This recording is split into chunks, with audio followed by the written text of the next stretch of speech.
What's going on, y'all? We live and direct. Good morning, everybody, man. We got some uh sad news for basketball fans, sad news for Chicagoans, but also great news for Derrick Rose, man. Derrick Rose's career has now come to an end. He has officially retired from the game of basketball. He's retired from the NBA. Um, Derrick was always one of my favorite players for the longest of time since I was a kid. You know what I mean? Not before he was a Chicago Bull, he was one of my favorite players. So I'm going to talk about today what Derrick Rose's impact on Chicago basketball and what he means to Chicago. Candy, good morning, good morning, good morning. Yeah, I'm about to get ready to talk about one of Chicago's own for real. And how much he means to the city of Chicago. Like, I'm gonna let y'all pile in for a little minute. Come on in, come on in, come on in. But yeah, man, Derrick officially announced that he has retired from basketball. And I'm sure it's a joyous moment for him. He had a 16-year career, which is extremely long. But like I said, we never got to see the totality of him due to the fact he got injured so early in his career. Got injured after the injury started happening after his fourth season, fifth year. He started getting the injury started happening. ACL, then it was an MCL. All these different injuries started piling up, and he was never quite the same after that. He still was a very good player, but never quite the same after the injuries. But I'm gonna go on and I'm gonna explain what that man mean to Chicago and Chicago basketball in general. But let me see if y'all gonna come on this morning because I know it's early and I know everybody might not be on. Some people probably sleep. I mean, not sleep. Y'all probably at work and all of that. Aaron, what's going on with you, bro? What's the word, man? Good morning. Uh, how y'all feeling? Y'all feeling all right? Remember that he was good? Yeah. Oh, for a fact. For a fact, man. I gotta do it. I gotta talk about it. Gotta talk about it. Listen, man. For me, I'm 31. So when Derrick got drafted, I was 14 years old. 15 years old, 2008. I was 15 years old. I just finished my freshman year of high school at the time.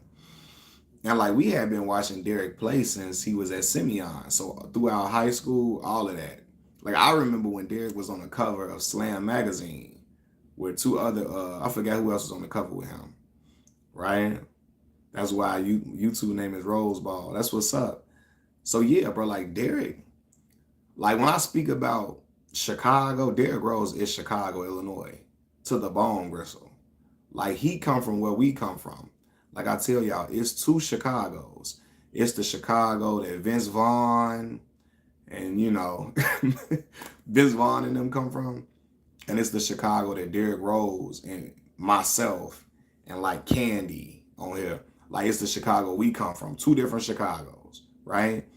D Rose from the hood. Gangland, as I describe it.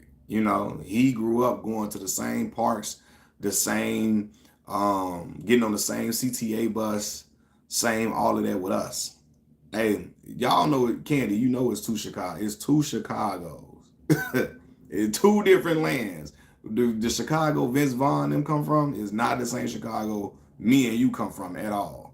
So, when we saw Derrick ascending and getting to that level, the city cried tears of joy when he got drafted.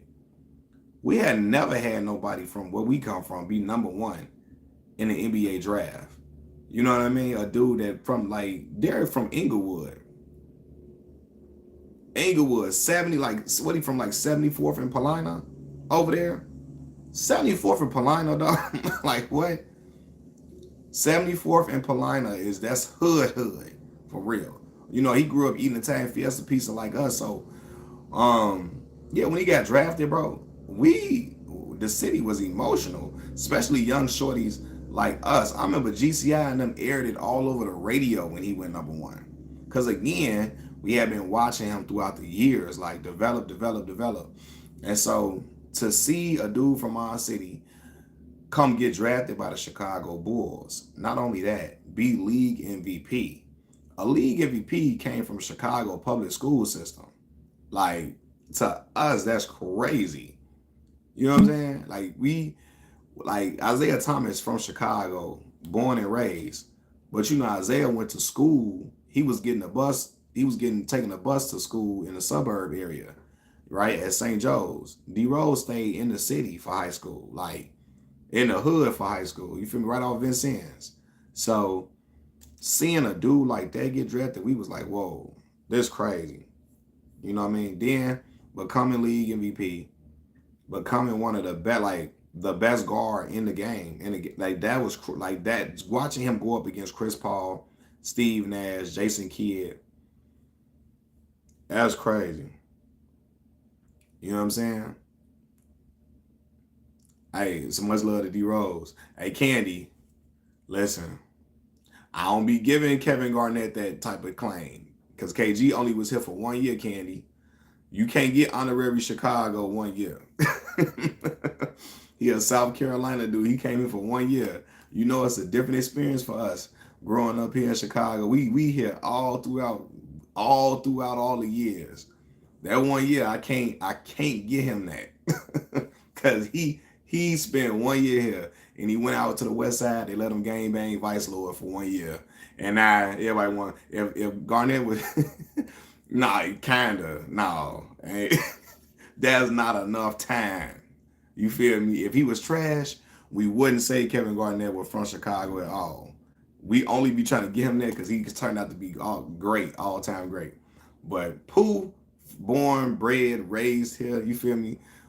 So yeah, but it is different for Derrick. So say much love to D Rose. Yeah. So I remember earlier in his career when he first started making noise with the Bulls and how he was very shy. He didn't interview well at all. Um he really was afraid of the spotlight outside of being on the court.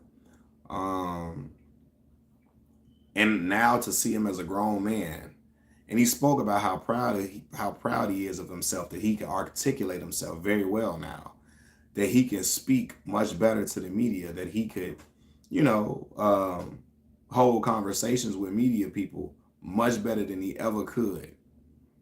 You know, and that's real because he said he was so. I got his book. He talked about being so introverted. He just did not like the cameras like that in his face if he wasn't on the court. You know what I mean? Thought he had speech issues with that. Yeah, but and he was saying how he was just he's so nervous and so bashful. He couldn't even really communicate with them in a certain way. And it made media members feel like he was trying to stand away from them. But it was just that he was just so introverted. And so when I think about that time too, because I remember when he first started having the injuries. And so, like, if you see how Derrick speaks, he really was that rose that grew from the concrete. Nah, it really was. The rose grew from the concrete for real. When you see how he speaks now, it's so different than what he did when he was 18, 19. But anyway, when he first started having the injuries, right?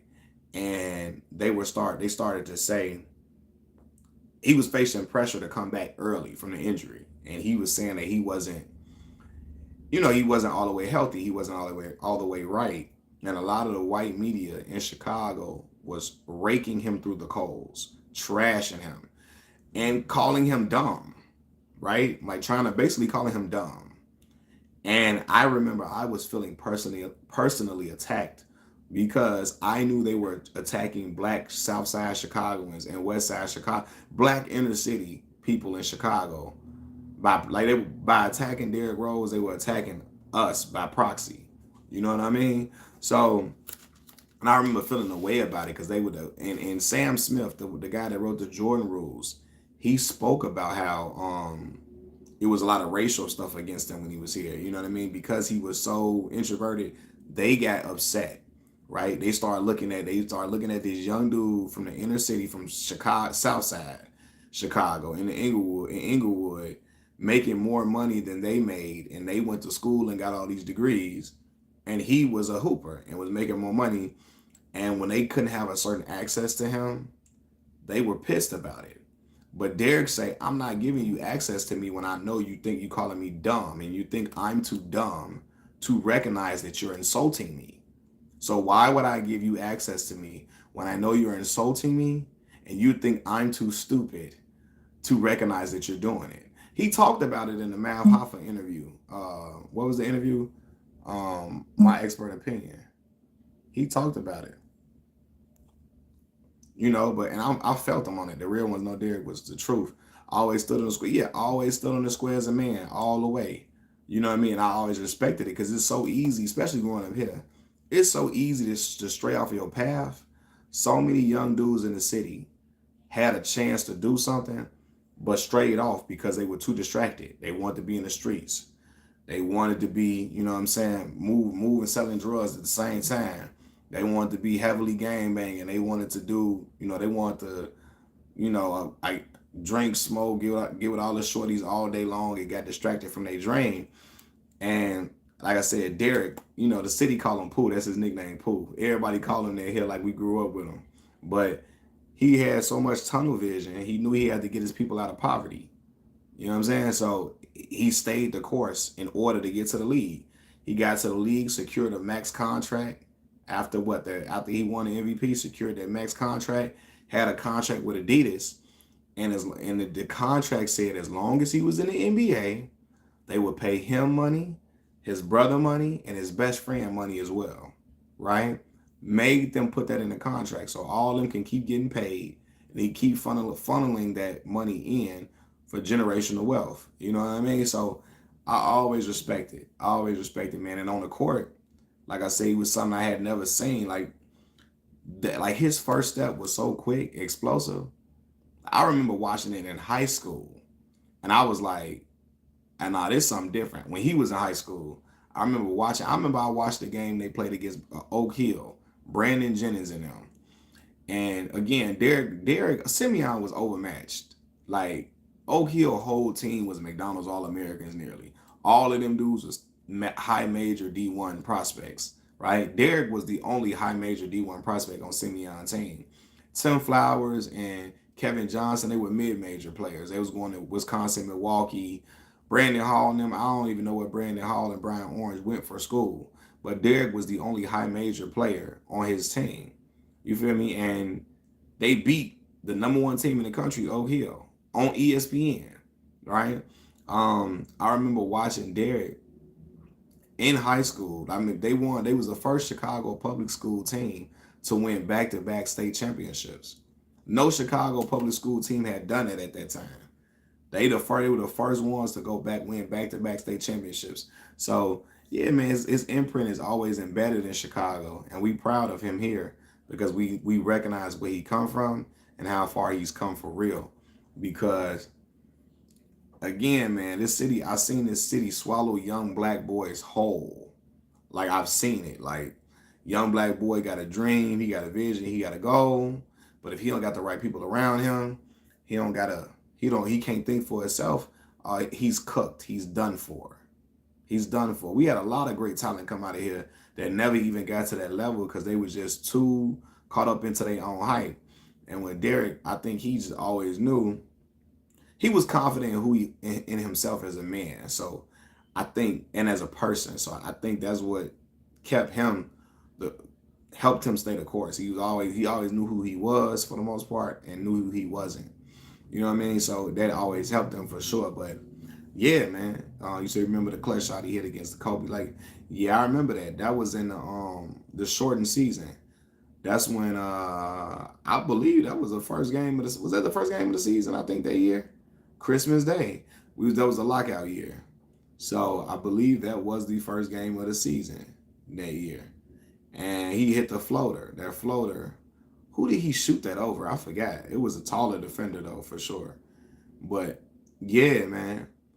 So yeah, he had a lot of for his. We never even saw his prime because the injuries came so early in his career. But for the injuries to have come so early, he had a lot of highlights, a lot of major plays. So, and I always felt like if we had a healthy D Rose, ain't no telling what we could have done. You know what I mean? Now LeBron and them was always in the way for sure, but who knows? We could have broke through at least one of them times. You know what I mean? Especially if we would have had some other different talent around Derrick. But the Bulls were, if you could hone in on Derrick and stop him and make everybody else score, that was the way to beat the Bulls. But it was hard to hone in on him just because you couldn't really stay in front of him. Only person I really saw stay in front of him for real was LeBron for real. Other than that, a lot of dudes really couldn't really stay in front of him. And LeBron still kind of had to recover a little bit because Derrick would still get out in front of him. He was just able to recover at times, but a lot of dudes could not recover after blowing by him before Kyrie and stuff. Yeah, it was Derrick was before them. Yeah, before them, man. Prime D-Row best teammate was Joakim Noah. Honestly, I would say Luol Deng before Joakim. Luol was a more reliable scorer. Luol was averaging like 17 a game, 18 a game some years with Derrick. And then I would say Joakim after that. But yeah, like Luol was the most reliable because Luol was a two-time All-Star with the Bulls. Two-time. Joakim was a two-time All-Star as well, but Defensive Player of the Year. But I would say Luol because Luol was a more reliable scorer for sure. You could draw up plays for Luol. You couldn't draw up plays for Joakim. Joakim was a guy that only thing you could draw up was a lob play. You know, Joakim, he played off energy a lot. So tip dunks, lobs, Tyson Chandler type stuff.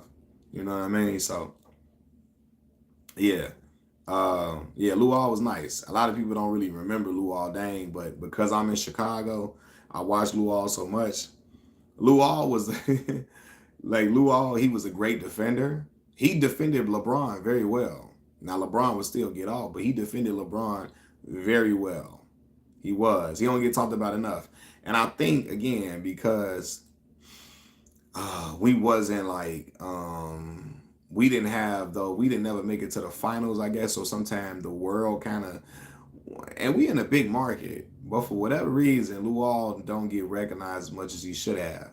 I remember watching him being for real. You know, the stereotype on African players was African players couldn't really score. They were rim protectors outside of Hakeem Olajuwon. Outside of Olajuwon, early Mutombo, he was all right scoring. But as the year, his best scoring years is like his like fourth year in the league or something like that. You know, other than that, the scoring numbers went down. Luol was a consistent 17 a game, 16 a game. You know, and it's yeah. Oh no, but Aaron, you recognize that he was good. Luol was really really good though. Like because like I said, because I was watching it on a regular basis, I'm like, nah, yeah, dude, nice. But outside of Luol, if you could shut down Derrick, Luol couldn't go for 30 every night. He get you. He got us 30 a few times. He got us 30 a nice amount of times, but he couldn't consistently give you 30. He was good for like if his best numbers at his best, he's good for 24, 23. You know what I mean? If you really really needed him to, not 30, and that was the problem. If you shut down Derrick, make Luol the primary scorer, it goes downhill, hit downhill after that. And Carlos Boozer was never no. Carlos Boozer was a pick and roll guy. Derrick was not a pick and roll point guard, especially at the beginning of his career. So Carlos couldn't really. I mean, he was still averaging like 16 a game, but Carlos Boozer couldn't eat like that. You know what I mean? So yeah, but um, say Kevin Duckworth, yeah, for sure, for sure, yeah. He hold on 1 second.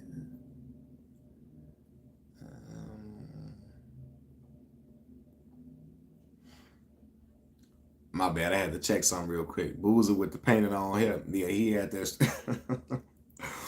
Oh yeah, he had the spray painted hair, boy. That was crazy. That was like a meme everywhere for years after that, because he was bald and then showed up with hair the next day. Like we like, what did this don't even look believable. You feel me? Painted on beard. He was bald and then just magically showed up with hair. We like, Joe, like if you gonna do it, you gotta at least try to fool us a little bit now. Fake us out. Do it at the beginning of the season when ain't nobody seen you after a while, and we can kind of try to. Well, we couldn't believe that. We knew it was sprayed on regardless, right? But it you can't even sell it because we just saw you 2 games ago bald. So how the hell do you got hair now? Got the Steve Harvey. Yeah, he definitely had the Steve Harvey. Like, bro, what is you doing? Hey, I remember Shaq them. Shaq them was dying laughing. Yeah, trying to trick us, dog. Like, you gotta do that when we ain't seen you in the mouth, then pop back out with it. But yeah,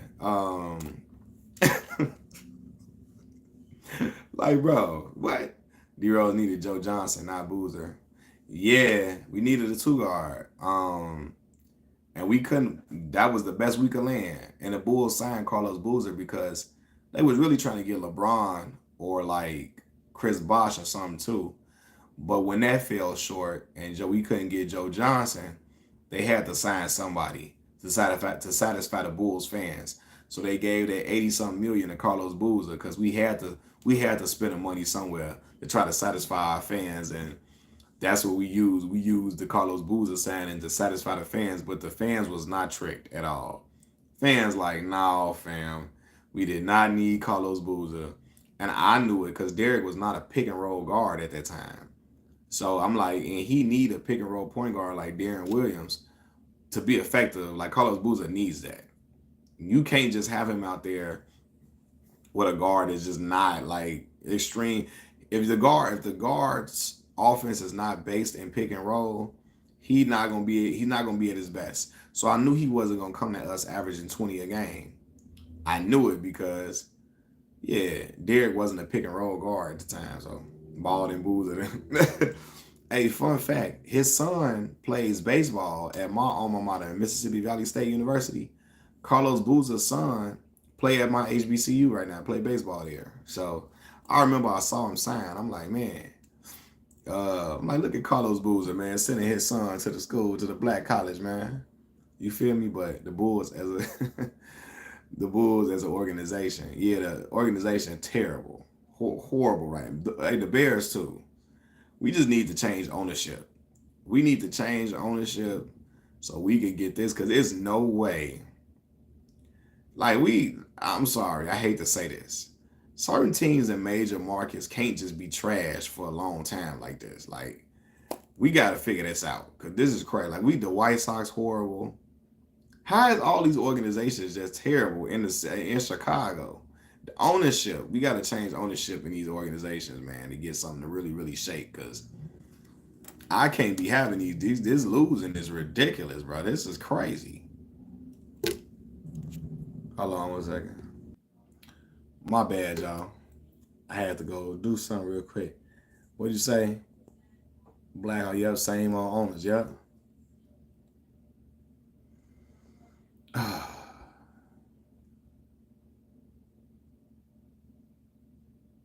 What you asked, Kid Car? Am I on live? What? Y'all early. Yup. Yeah, I had to get on early, man. Listen, sometime I be having to pop on before my son get home, cause then I have to like do stuff with him. And I'm like, let me just take advantage of this time I got. Let me get on early real quick. My Knicks trash is here too, James Dolan. I don't know, y'all look good. The Knicks looking better though. Yeah, that's gonna be hard to get rid of Zach LaVine. That contract too big. They just gave him a max contract. It's gonna be hard to move off that. And I don't know if nobody gonna want to pick it up for real. Unfortunately, I say you off today and tomorrow. Um,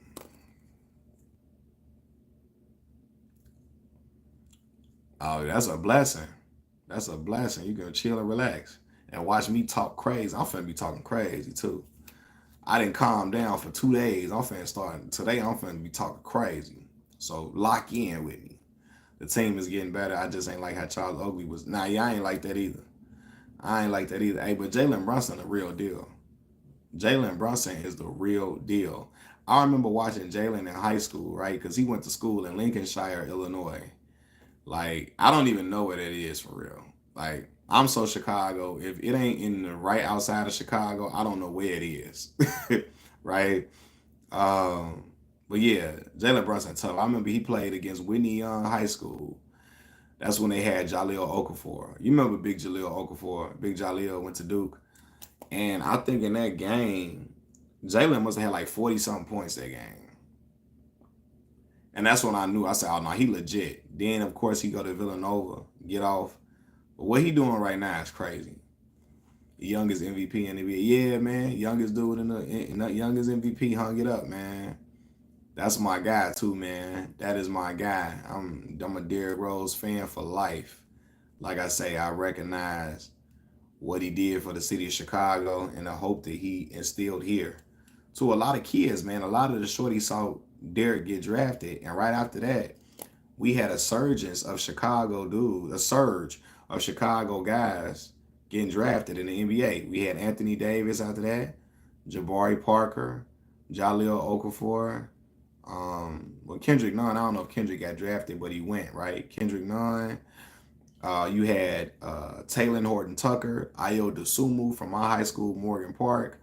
So you had a string of shorties from Chicago go to the league after that, you know. And Derrick, um, yeah, and Derrick kind of was like the catalyst to let kids in the city know, hey, listen, man, we can go, we can get drafted. Because what? Yeah, 80 was like a couple of years after the 80 got drafted. The rookie Montes from Chicago. Yeah, he from like the suburban area though. Rap God. I don't know where he at, where at, but I know he not from the city. Like he like from one of the suburban outskirt areas. You know, I'm one of them Chicagoans, Rap God. If you from Skokie, that's not Chicago. You from Schaumburg, that's not Chicago. You from Gurnee, not Chicago. You from Waukegan, that's not Chicago. Better College. Markel Fultz, Lonzo Ball. Markel only won like 4 games in conference play at Washington. Even though he was doing all that scoring, he won like 4 games in conference play. 4 or 5 or something. It was terrible. Lonzo. What old girl say? Kale Paul, it's not Atlanta. Did you see my comment on making another cologne? Yeah, I did see it, Danielle. I'm going to make another one, bro. I'm definitely going to make another one. I did see it. I'm definitely going to make another one, bro. Man, you remember when I made that video? I made that video like 4 years ago. Maybe 5.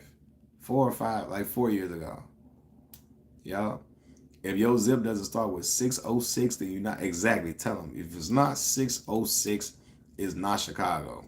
Yeah, I think that team was like, yeah, Markel, he won like 4 games in conference, 3 or 4 games in conference play. Like, man, they was horrible. He was scoring, but it just was not good.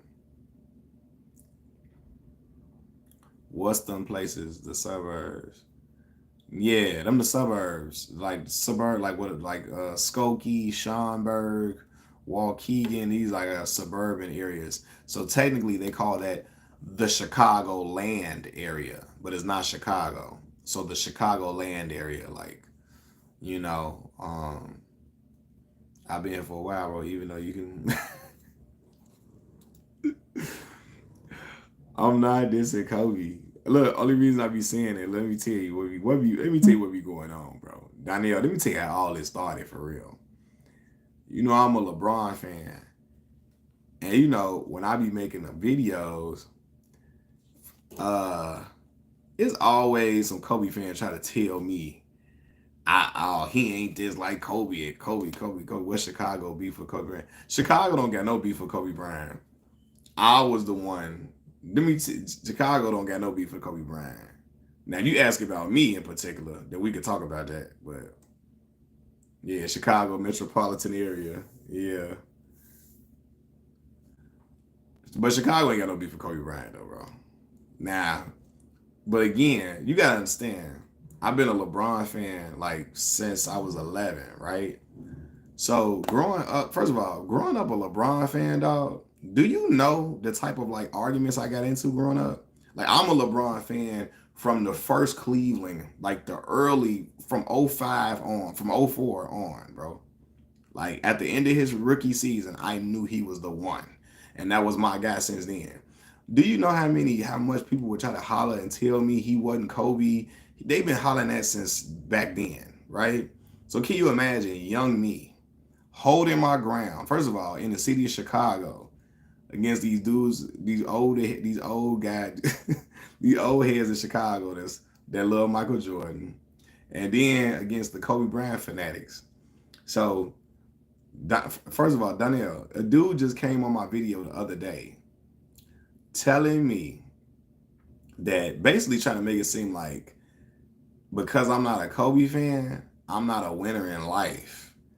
And if I was a Kobe fan, I would be more of a winner. And I say, see, that's what I be talking about right here. That's what I be talking about right here. Trying to make it seem like you more of a man than me because you are a Kobe fan. That is crazy. Like you gotta cut it out. Like just say you could be a fan of a person, but trying to make it seem like you more of a man than me because you a Kobe fan that is wild. Do you think Brandon Jennings talk too much trash on Gil's Arena? He be super disrespectful. So, what do he be saying? I really don't. Like I watch clips of Gil's Arena, but I don't really watch it like thoroughly. What do Brandon be saying?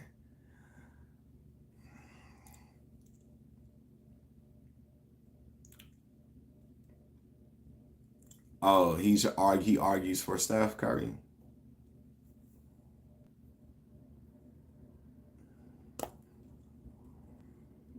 But yeah, Gil a real clown on that show. But yeah, being a LeBron fan in the early 2000s was crazy. Like,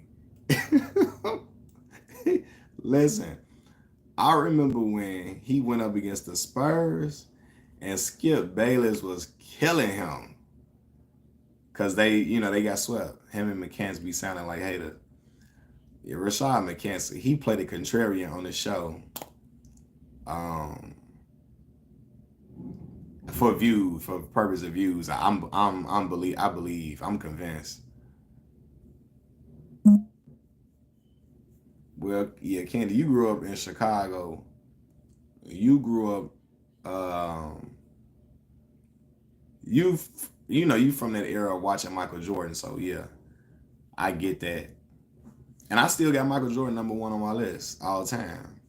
I just got LeBron James #2 though. That's why I got #2.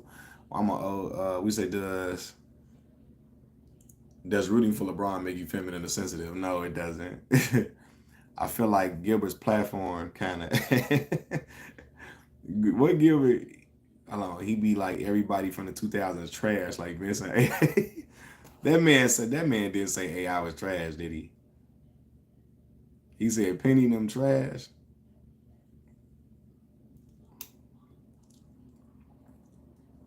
He said Penny trash. He said AI trash. He said Vince was trash.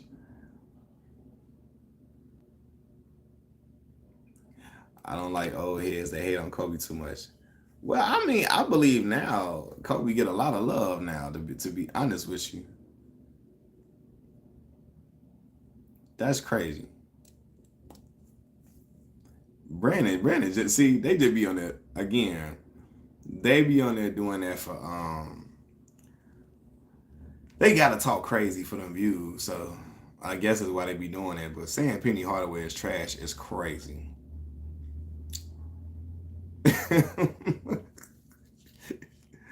Yeah, they just be talking to get clicks now. Cause what? You're not gonna talk about my brother of Kappa Alpha Psi fraternity like that. I told you every time a noob come up, I'm finna say that. every time.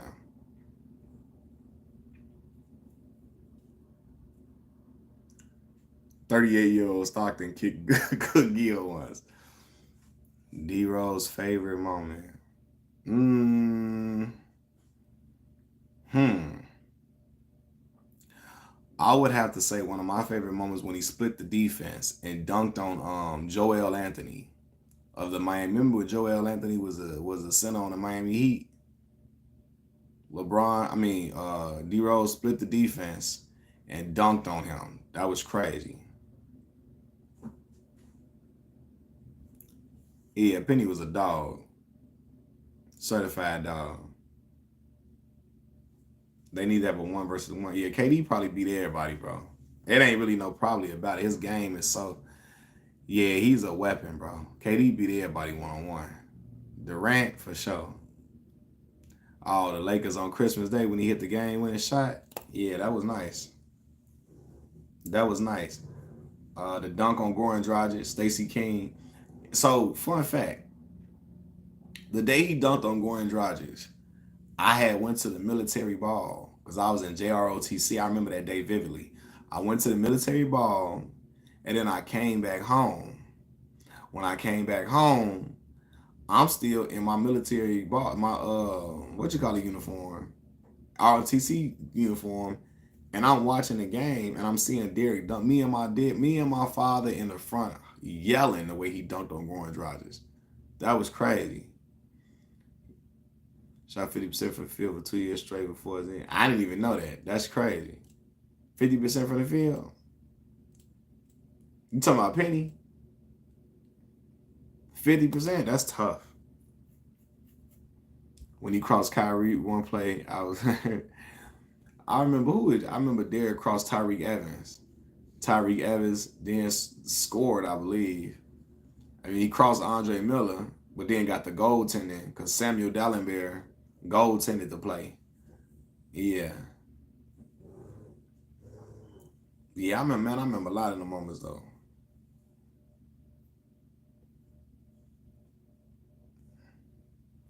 Penny Skip even called him LeBron before LeBron. That's what Skip say? Yeah, Penny, man. Penny was a hooper.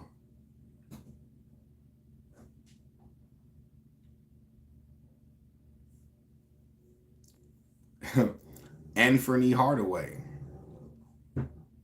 I remember when I was a kid, I used to thought Tim Hardaway and Penny Hardaway was related because their last name was Hardaway. They not, from what I know, they are not related. But that Hardaway name is not common. So that's crazy because Tim Hardaway from Chicago. Penny from Memphis, ain't he? Penny was my MJ when MJ left for 2 years. Penny was your guy. Shout out to Penny.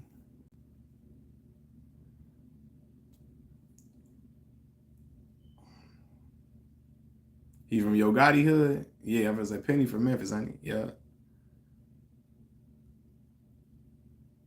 Yeah. Yeah. And Tim Hardaway from Chicago. But I used to think like, is they related, man? They got the same. They got both of their name Hardaway. D-Rose could have been a top 75 player. Yeah, he could have. I believe that. If he wouldn't have got hurt, definitely could have been top 75. Yeah, Tim was really nice. Tim was nice. Tim was really good. Tim was really good. Tim had that crossover. Tim was his crossover wasn't carrying though. Remember they was calling Allen Iverson for carry at first because AI be having the ball under his hand a lot when he switching from right to left. Byron Scott in his podcast said he was glad Kobe played in the 90s. Kobe would have took Byron's spot for sure. For sure. Tim was on there too. Yeah, Tim just had some bad shooting performances with the Mavs. And Tim was a better player than what I feel like he showed with Dallas, man. I don't know what happened to Tim. I feel like Lil Tim was a better player than that. honestly, I'm being for real. Tim made a better career for himself than I ever thought. When he like no, Tim was nice at Michigan. But when he first got to Michigan, I was like, I don't know if Tim Michigan level. But yeah, I don't know. Still salty Tim ain't stay with the Knicks. But I'm glad, yeah. When he with the Knicks, I thought he was gonna stay with the Knicks too.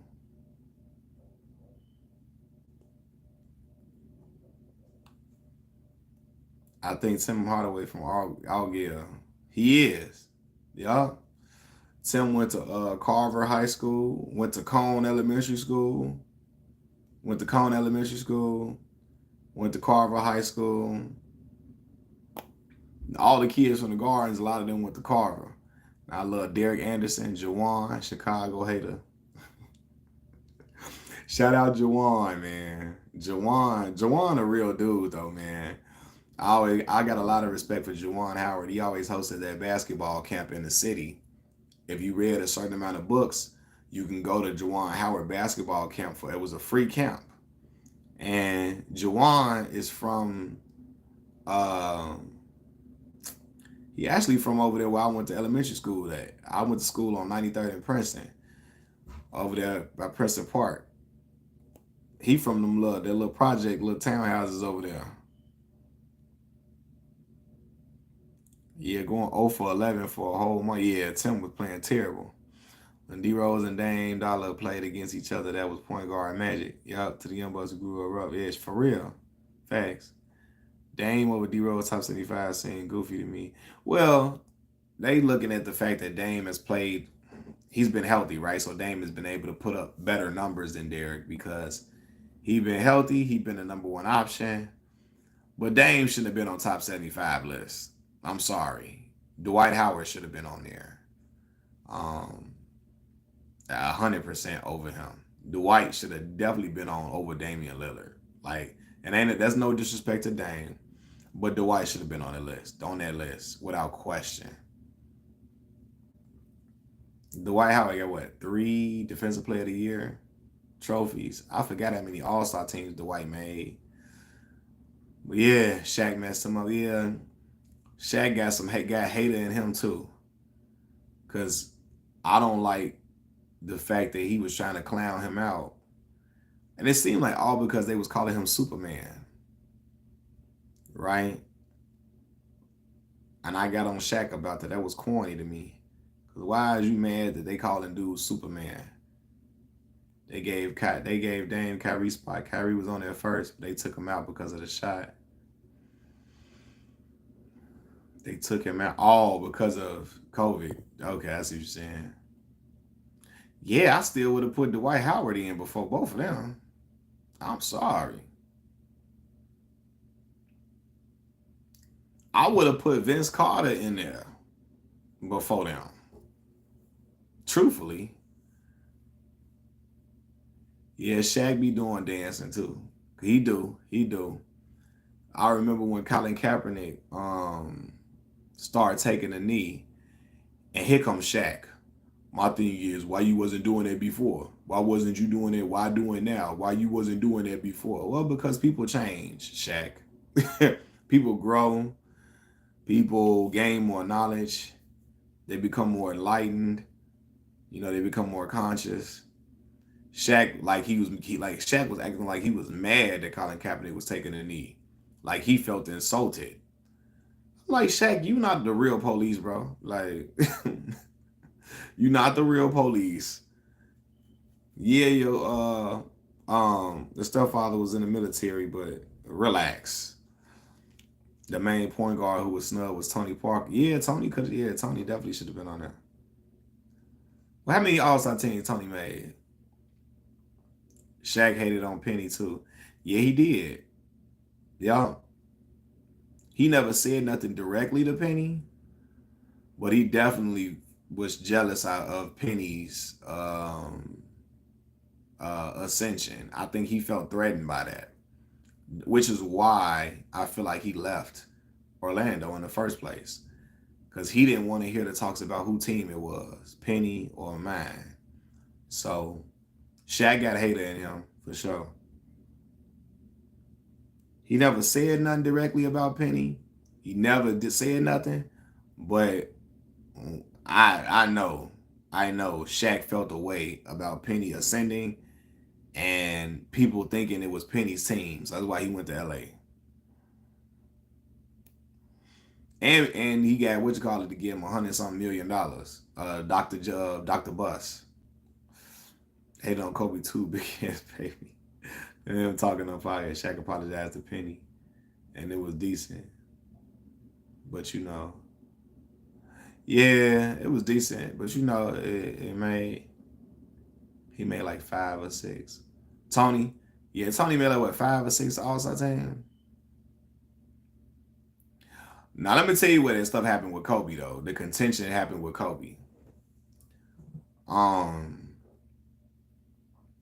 First, I don't think I'm being real with you, and it's not me being armchair quarterback. I don't think it was really any real in the early Laker days during their three-peat. I don't think it was really no question about who was the best player on that team for real. I don't believe it was. To me, it was clearly Shaquille O'Neal. Kobe was great though, great. He needed Kobe, but Kobe needed Shaq. Shaq was the Finals MVP on those teams. Where I think they went wrong is Kobe started to call Shaq out for not being in shape right during the season. I mean, during off season. And then when Kobe told on Shaq cheating on Shawnee O'Neal, and it got to the press. When Kobe told the police, I should have paid him like Shaq be doing, and it got public. They were never going to work after that. They were never going to be cool. Yeah. After Shaq told on him, Shaq wanted to kill Kobe because of that. He wanted to take Kobe's head off. And I don't think Kobe ever thought what he said in the interrogation room was ever going to get out to the public. You know what I'm saying? But yeah, once it came out that he said that, and Shaq got to go home and answer questions to Shawnee O'Neal about him cheating, cause he gonna be like, cause she was like, how do Kobe know what you be doing? That broke the code. When he broke the man code like that, oh man, they were never gonna coexist. And I believe Jerry Buss and them made a business decision. They looked at Shaq and say, well, Kobe is what? Kobe, how many years younger than Shaq? He about what? About 5, 6 years younger than Shaq. They looked at it like, okay, we got a younger guy who probably going to be in better shape long term. We probably have gotten the best years that we've gotten out of Shaquille O'Neal. They can't coexist, so we're going to keep Kobe and we're going to let Shaq walk. And that's what it was. I don't think they wanted to break them up at all, but they knew they had to. So they chose to keep the younger, fresher guy versus the older guy who more than likely was going to be on the back end of his career sooner than later. Now, it's okay. Shawnee said she never loved Shaq anyway. Yeah, that was crazy. Some things you don't admit to the public. You keep that to yourself. You know what I mean? Some things, especially to spare somebody's feelings and all of that, keep certain stuff to yourself. In my opinion, I think Shaq still lives with a lot of regret over the Kobe conflict, even though they reconciled. I think he kind of feels something. Yeah. I think he believes they left championships on the table. And they more than likely did, for sure. And so he feel a way about it, about how it ended. They reconciled, but I do believe they could have won some more championships. So I do feel like he feel a way about it. You know what I mean? But at the time all of that was going on, I'm gonna be real with you. I understood Shaq's frustration with Kobe outing his infidelities. And to be real with y'all, I couldn't have played on that team either. At that point, I don't think Kobe did it intentionally because he never thought that was going to come out to the public. He said it intentionally, but I don't think he didn't never think that was going to come out to the public. You know what I'm saying? But still, I got to go home and answer questions to my old lady now. So we got to go. We got to be gone.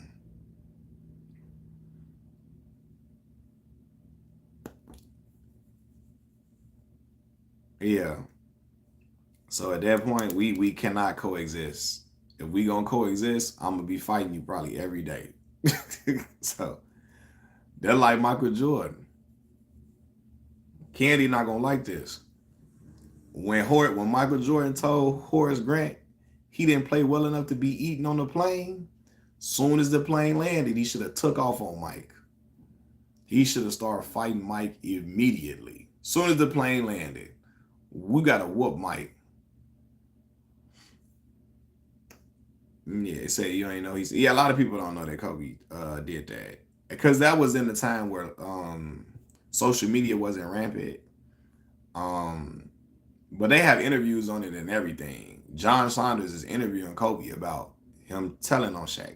You know what I'm saying? So yeah, we was robbed of Gigi going to the yeah we was man. Unfortunately, she lost her life way. That was sad. Yeah, that was sad for sure. But yeah, Candy, he should have fought. As soon as the plane landed, he should have whooped Mike. Cause who you talking to, Mike? See, Mike one of them dudes you gotta whoop. So they could like we get this in order. Reggie Miller would have been whooping Mike. Yeah, they actually just see this what I'm talking about, Candy. Telling a grown man he can't eat and he, you know, hey, listen. Who you talking to? He should have whooped. Soon as the plane landed, bust off like, bah! He should have bust off on him right there. We gonna have to scrap because I ain't who you talking to. Reggie Miller would have been in there fighting. Y'all know Reggie Miller. Reggie Miller don't be playing, Joe. Like D'Angelo Russell tricking on Nick. Yeah, telling on Nick Young and recording it. It was, and that's why I remember. I remember when Lakers fans was like, yo, D'Angelo, the biggest sucker I ever seen. And I'm like, do y'all remember Kobe told on Shaq? Now, the difference between the two situations is Kobe didn't record it, nor did he think he was going to get to the public that he told that information. D'Angelo Russell recorded it and put it out there for people to see. Then he should have stood up on it. Now, yeah, he said him and Mike was going at it about it. But you can't, like Michael Jordan, when you can't just exchange, you gotta whoop Mike. Some men in this world, Candy, you have to check them with physical violence. Michael Jordan is a man you have to use physical violence against because he's a sociopath. Michael Jordan is a sociopath, a known one. So he don't have no regard between what's right and wrong. He don't have no regard for how he talk to people, how he treat people. So to get him to treat you right, you're gonna have to whoop his ass. Sometimes some men only understand that. It's some men that only understand whooping them, fighting them. You know what I mean? Unfortunately, Michael Jordan, one of them dudes, he's gonna say crazy stuff to you. So yeah, I'm sad Derrick is retiring. Yeah, I'm sad too, man. I'm sad too. Some women too. Well, yeah, I'm gonna let y'all handle the women. I ain't putting my yeah punching on Steve Kerr. MJ should have got his. He should have. Cause ain't no way you gonna tell a grown man he don't deserve to eat cause he ain't play well. Michael Jordan, you ain't nobody daddy. You better talk to Jeff and Marcus now. Don't be who you talking to? You ain't talking that to me. You crazy. Hey, listen. Are you friends with any Kobe fans? Oh man, yes, Zeddy, yes. My boy Derrick Jones be like, man, you be talking about my boy Kobe all the time. My cousin, My real life, my younger cousin, he 2 years younger than me, loved Kobe Bryant his whole career. He was a little bitty boy telling me LeBron James will never win a championship ever in his career. He will never win a championship. He was telling me that. My little cousin was telling me he was 9 years old. I'm 11 years old, and he telling me he will never win a championship.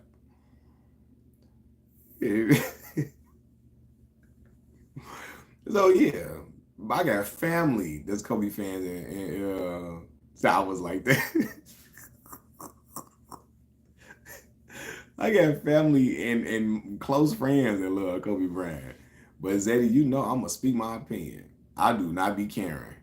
They just gonna be mad at me. You be alright. What Cameron say on Paid in Full? You tough, right? You be alright.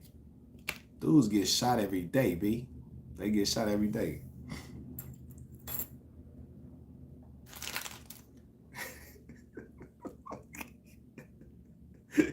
He asked. Hey, listen, but you know, I have no problem being a minority. Like I say, being a LeBron fan early in LeBron career had me in the minority. So it is okay. That's why when Errol Spence lost, I didn't listen. I was hurt. But I was still standing on YouTube like that's still my dog. I ain't care. Cause I've been used to being backed in the corner over my opinions. You know what I'm saying? So it's all good. But yeah, Michael Jordan is a sociopath. Look at Candy, LeBron. Hold on. Say LeBron James, LeBron. Oh, hey, boy, I used to be in school acting a fool. Hey, listen, when LeBron put up there what he did against Detroit, I went to school the next day like, hey, I asked all the LeBron haters, hey, you seen the game last night, bro? You seen the game? Did you check it out, bro? Did you miss it? Did you miss it? I can record it for you. Did you miss it? I was going to school like that. Because, listen, this was the topic of conversation every day I was in lunch. But, no. So, yeah. Michael Jordan. Michael Jordan crazy. Michael Jordan told, look, Candy, she do not fool him.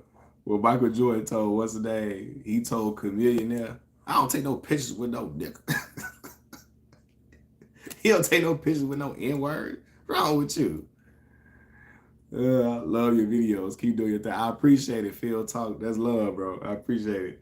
Mike, how can I do old NBA photos? Just a couple. Are you on Instagram? Are you on Instagram, Candy? Then y'all can add me on there. Y'all can add me on my Instagram page. I got it on the community tab, but I can spell it out for y'all as well. MJ. Michael Jordan told and Spike Lee, they said when he said it, he said, comedian say, I don't think you heard me. I don't think you heard me. I just bought some of these jerseys, some of your jerseys in the auction, and I'm a really big fan. Mike told him, okay, I tell you what, if you spent $20,000 on my jerseys, then I'll take a picture with you. Then I'll take a picture with you. And it was like, he said Spike Lee, and then was looking like, that's just how Mike is, man. That's why Mike got them yellow eyes right now. I'm just playing.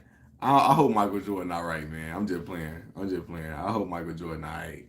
I don't want him to be wrong. I'm just talking mess.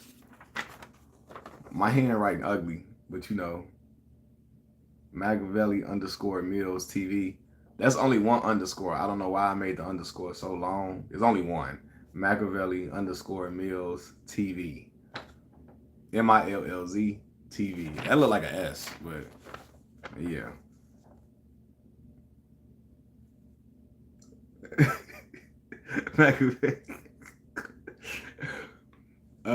Kobe doing work doc was dope. I never saw that Kobe doing work document. I gotta check it out. He tried to pump Mark Henry once. I heard Mark Henry wasn't going for none of that. Right. Oh, cause why I gotta bring up the alcoholic love? Yeah, Mike love that yak now. No, Donnell. I gotta see how to set that up. The membership. Mike good. He made to 60. Yeah, he good. But you know you want to live a long life. You know what I'm saying? You want to live a long life. Mike got little kids too. He got kids younger than shit. Him and Mike probably got kids 2 years older than my daughter. Cause he with that Cuban woman now. And I think they had like a set of twins. I don't the twins can't be that old. My daughter 13. So yeah, they can't be that old. So you gotta live long for them little babies, man, them kids. Nah, but I don't got a membership, Donnell. I gotta get it. And Donnell, hey, tell Tank get off that BS now. Tank, I love watching Tank fight. He's a great fighter now. But he gotta he better say something to Teofimo Lopez now. And Edgar Berlanga was just talking crazy about it too. He better talk crazy. Now he can't fight Edgar because Edgar way too big, but still say something back. Talk crazy to him too, cause don't just be talking crazy to Devin Haney and Shakur now. Talk crazy to the other dudes too. That'd be my point. Talk crazy to them too, Tank. Talk crazy to Teofimo Lopez, especially after Teofimo called him a monkey. No, we ain't doing that. Tio and Tank so bad. I requested you, but my pick is Chicago license plate. Okay, cool. I got you. I got you. I got you.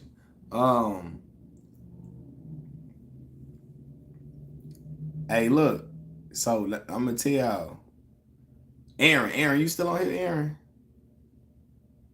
Let me see Aaron 4. Aaron, you still on here? Do I think D Rose makes the Hall? I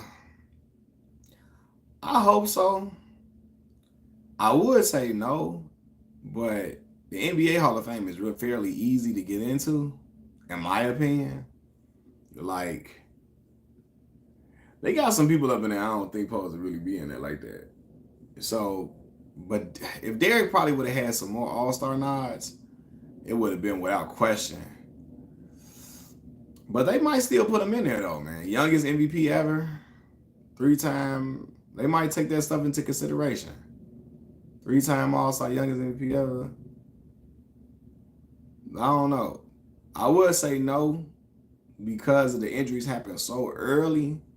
They still might let them get in there though. Like I said, NBA Hall of Fame it's not that hard to get into. So if this is baseball or football, no, they wouldn't allow it.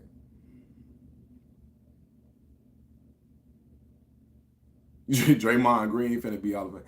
Yeah, because they gonna count them championships, but you know, they gonna count his defensive player of the year and championship. He got like 4 All-Star now. I think he got like 4. He like a 4-time All-Star, ain't he? Draymond. Hey, boy, my cousin always thought Draymond was garbage. Like, I remember doing their first run. My cousin, like, oh my God.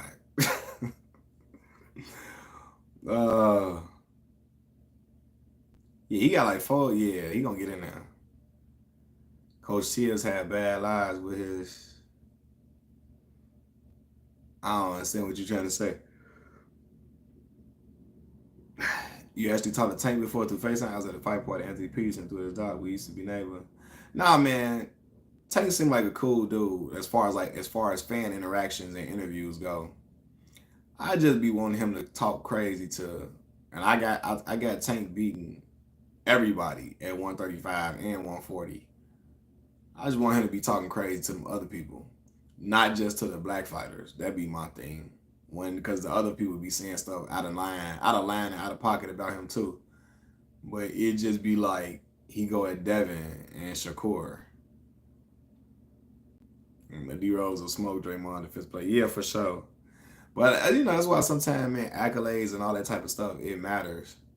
It helps people's case, right? Because if you look at stats, right, just based on statistics only, you probably wouldn't say Ben Wallace is a Hall of Famer if you just look at stats. Now, if you look at his rebounding and block shots, you'd be like, okay, but other than that, he don't have these gaudy numbers.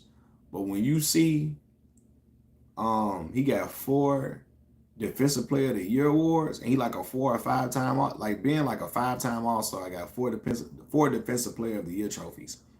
He's a surefire Hall of Famer. Well, he just got in, right? So Hakeem, I think he's 4, bro. Look it up for me, Hakeem. I think Ben got 4 defensive player of the year trophies. I could be wrong, but look it up for me real quick. I think Ben got 4 defensive player of the year trophies. Exactly. Now, CJ, Big Ben, because Ben only 6'7.5", y'all.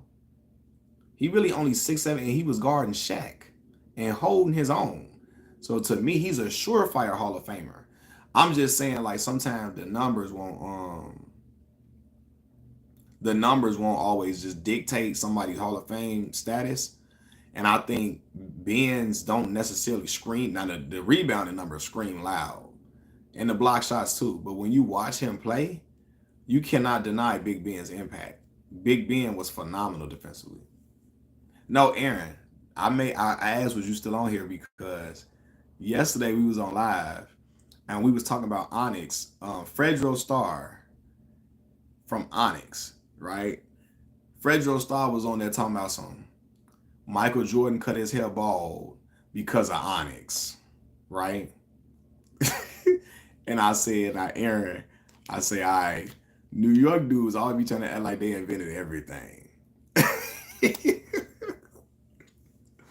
New York is like Chicago. Got main character syndrome. Main character syndrome to the highest degree. Because Chicagoans be doing it too. They definitely be doing it. But New York can tell you, that man said they the reason Michael Jordan got bald heads. Even though Mike cut his hair bald before they was even making noise. But Fredro started be wilding, and I let Fredro wild. Not even after him getting that loss taken off his record in Mexico. Hold on, what happened? Donnell, is that a real thing? Or is that just a rumor that he got that cleaned off his record? Donnell can't stand Devin.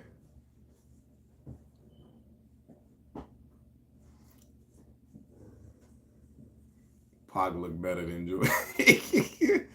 But I ain't gonna get into that.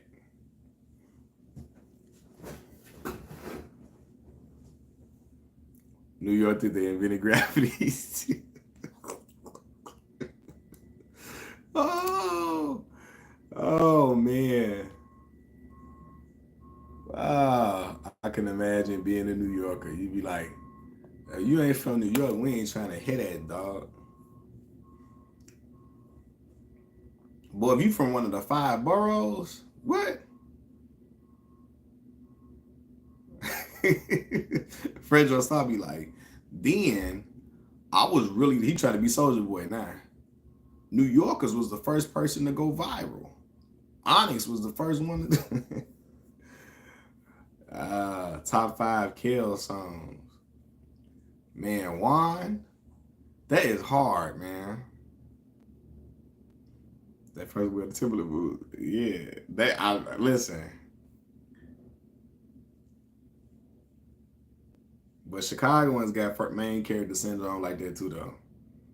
If you ask us, we're gonna be like, hey man, Chicago got the best everything. Everything.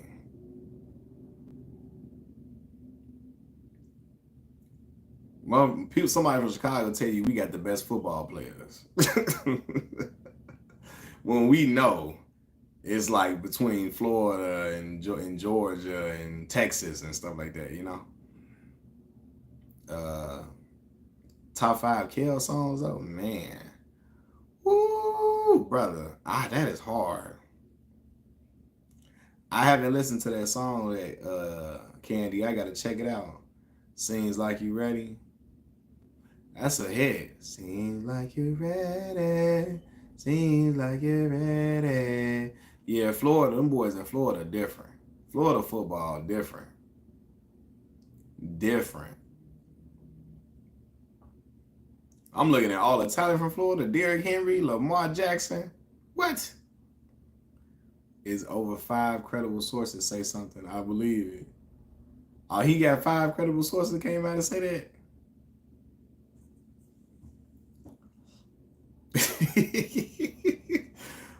Donnell though like Devin because of Bill too.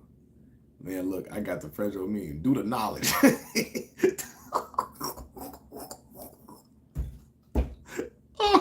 oh, do the knowledge. What Lamar Jackson from Pompano? Look at me, like I know where that's at. Pompano.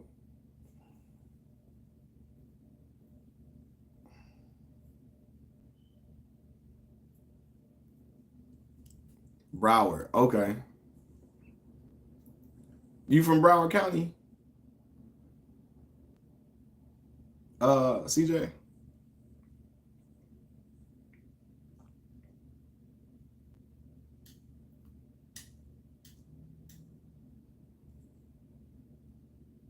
Tallahassee. Okay. Got you. Are you from FAMU town? I got you. FAMU and what's the name? Florida State, Tallahassee too, right? Ain't Ace Hood from Broward? I'm not sure. FAMU and FSU, right? Yep. Florida State, Tallahassee too.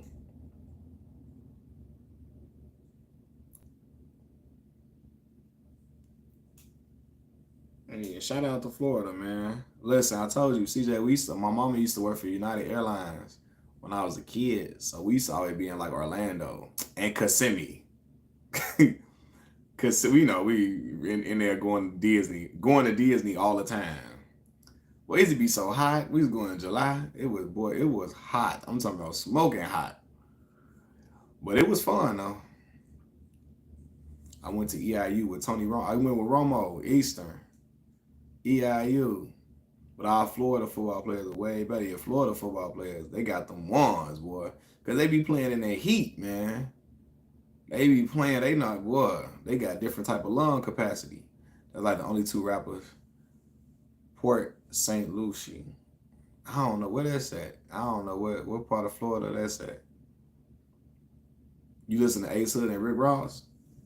So, growing up, I used to listen to Trick Daddy, Trick a lot.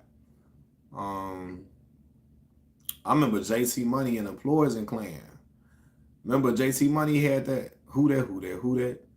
That was the joint. That was the joint. Him and Soleil, Genuine Wife.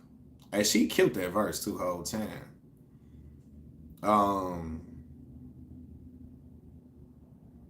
So then we was what else out of Florida? I like Plies a lot. Early Plies, Stephen B. What's the word, man? Early Plies was dope. He had a song called "Kept It Too Real." First of all, that first album from Plies was immaculate. No, Plies like first 3 albums was fire. What's in my pocket, dog? Big face, honey. I've been on all about everything that I want. He said, "So late with your boo." Yeah, she with Professor Griff right now. My uncle best friends with JT Money and Trick Day. That's what's up. Trick always was a cool dude, man. Plies was so. You ain't fool with that. Nah, I really like Kodak's music, bro. I ain't gonna lie to y'all. He be sounding crazy in them interviews. Kodak sound clearer over his songs than in interviews at times. Hey, Kodak be rapping for real though. Lil Yak be rapping for real. 69 boy, they from Florida? I ain't even know that. Tootsie Roll, 69 boys. Let me see that Tootsie Roll. That's 69 Boys, ain't it? Yeah, Speaker Knockers. Yeah, I used to listen to Speaker Knockers. He from like, what, he from South Carolina or something? Where he from?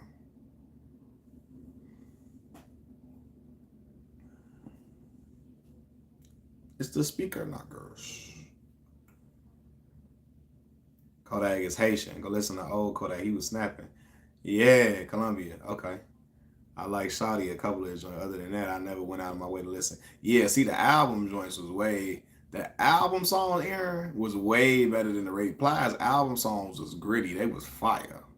Like I was listening because we had LimeWire, so I was on there listening to them albums when they dropped. So I was listening to the Plies album like, oh no, this a hit. First, I would listen to it on YouTube and then download the joint. But yeah, he had a song called Bushes, and that joint was hard. Want you to smile for that y'all, but when you see it flag, he was going crazy. That was a joint.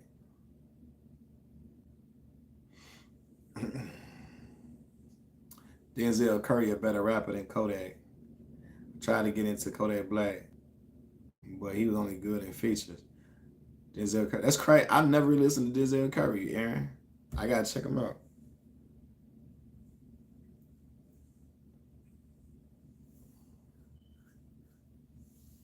Now Rose be having the best. And then the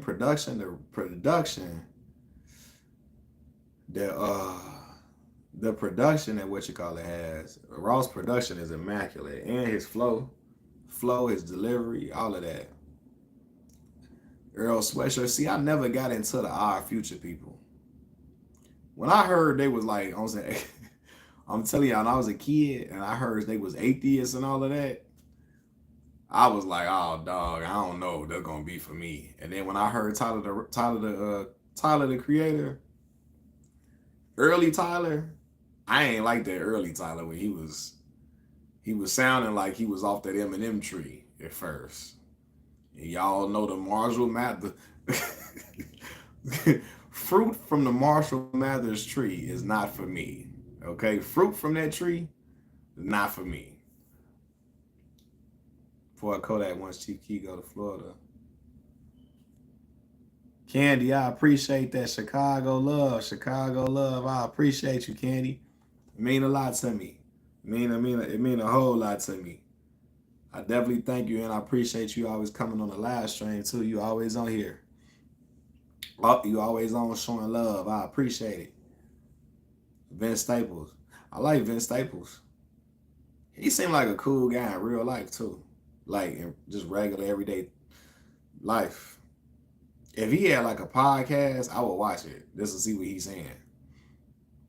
Y'all know who's very controversial, but I always want to hear what he has to say.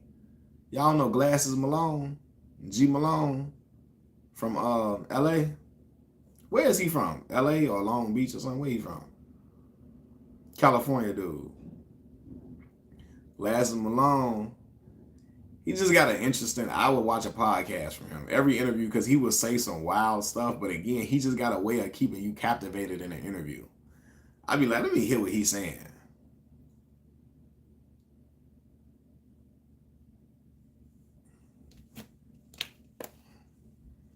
Oh, Kodak was cool when he had a 2016. So I remember he remixed. Tink had a song called "Treat Me Like Somebody." That was a big song in Chicago. I just want somebody to treat me like somebody. And Kodak rapped over that. It's called Institution. I'm missing you. I like what you doing. Trying to get to you. But I'm an institution. I'm missing you. I'm like what you doing. Trying to get to you. Baby, who you screwing? I'm trying to write you a kite so I can keep it real. I don't know when I'm coming home. That's how I play a feel. That was my little joint. One song I get though. Never heard his stuff. Yeah, I don't listen to G Malone music, Aaron. I just like listening to him on podcasts and interviews. I don't listen to his music. I'm gonna be very clear about that. Very clear about that. I don't listen to the music, but I like what he be talking about on interviews. Young Blue. First time I ever heard Young Blue was this song called Ice on Me. And I was strolling to that with the Noops, with my fraternity brother. My line brother when it told me about that song. And then Blue. My mama loved that song, Blue. That Blue guy. What's the song with was that Chris Brown on the hook?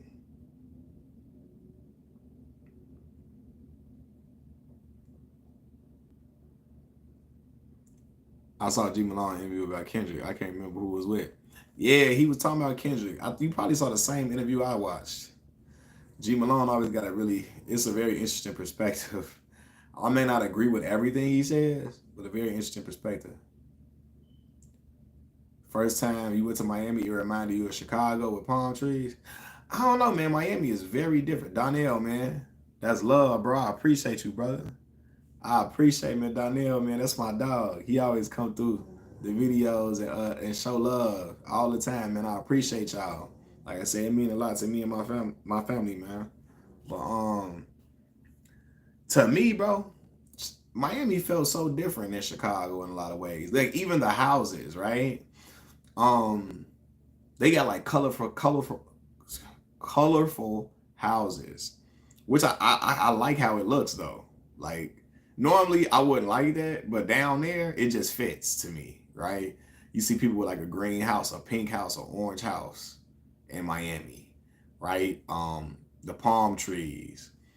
Cause I was staying in Miami Beach when we went down there. Had a good time, yeah, with 2 Chainz. My mama loved that song, The Baddest.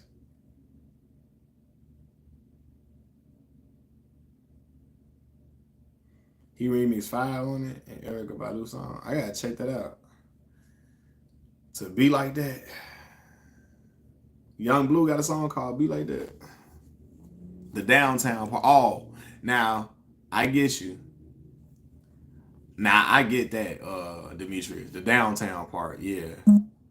I get that, bro.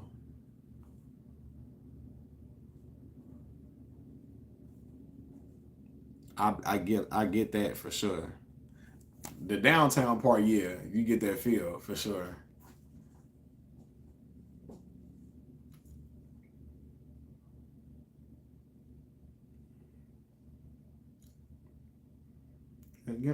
It's just the baddest, baddest. If I could, I wanna grab it.